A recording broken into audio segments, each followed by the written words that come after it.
like to show you my toolbox. And you have seen my multimeter before when I was changing a smoke detector battery. I have it set to 20 volts DC. And right here, I added a main switch like 3 days ago. And this is how it works.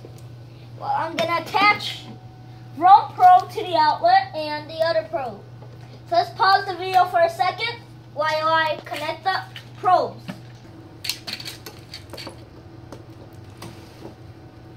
This is how many volts I got. 14.72. I'm supposed to have 12 volts. But that's okay because if I were to put a 12 volt light bulb, the light bulb will be drinking 12 volts. And I would have 2 volts left in the outlet.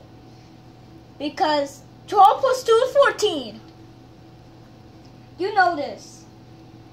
Okay, the main switch, this is what will happen when I turn it off.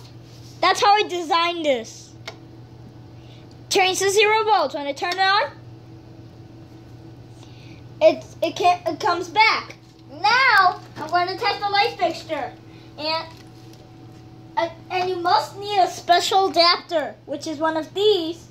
You can buy them at Menards or Home Depot for like $9.99 or $10. Okay, this is how it goes.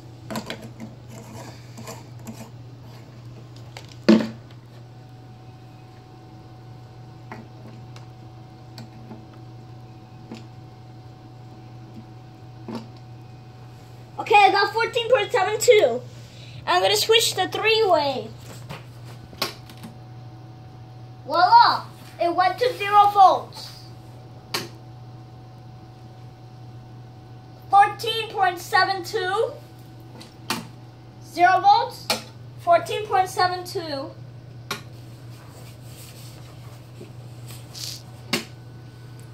You know, I switched the traveler wires from its spot to a second spot. That's why it looks kind of weird. So, let's test the second light fixture. And that second light fixture is from my garage. So, take off the leads. By the way, you wonder these 3 screws? Therefore, this glove right here, this is how it goes on.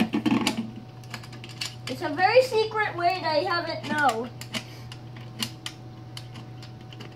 But do not use a ratchet screwdriver or you will crack it. But use a precision screwdriver. And just very careful not to tighten it too tight.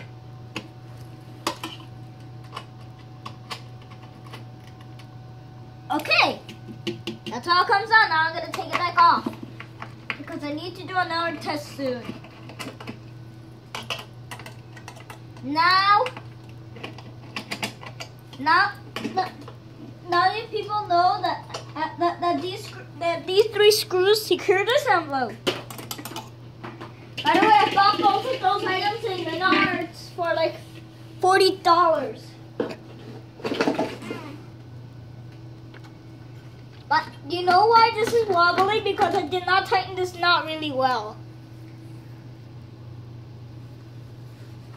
Until the switch is off.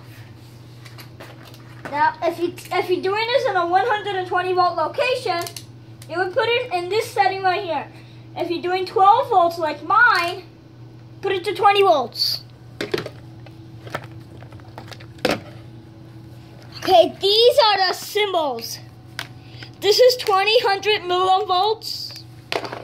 And if I was to do it in here, so how many I got? 1. Not good.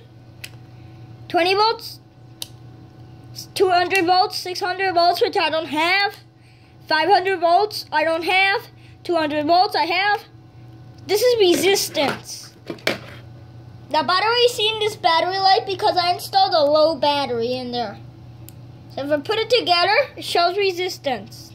If the circuit is broken, no continuity. Second setting, continuity, broken circuit, nothing. 200 kilograms, nothing. Okay, we got something. 20 kilograms, something. 200 kilograms, something. That's all those settings. I'm going to turn mine to 20 volts. It has to be 20 or below. You've seen this slot because this is actually a 20 amp outlet. I installed a 15 amp circuit. You should never do that. You should install 15 to 15 and 20 to 20. But that was what outlet I found to install in my toolbox, but it's okay for my life. Okay, 14.72, let's put it in this light bulb socket. Okay, I'm going to flip on the switch. The switch I bought from Walmart and the faceplate. 14.71 or 72 volts. Turn it off. But by the way, this three-way switch is not working. The other case, if this were to be on 14 and you would put a 12-volt light bulb, it's just going to bring 12 volts.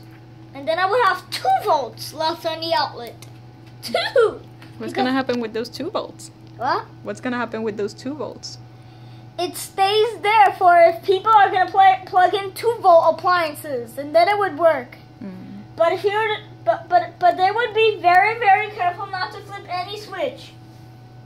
Otherwise, their appliance will break because it will go back to 14 volts. Mm. That's not good.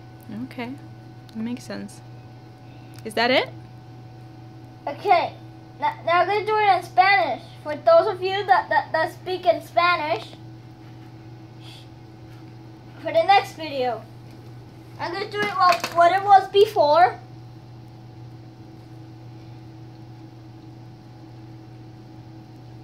And have a good day for joining this toolbox. I'll see you next time, and bye.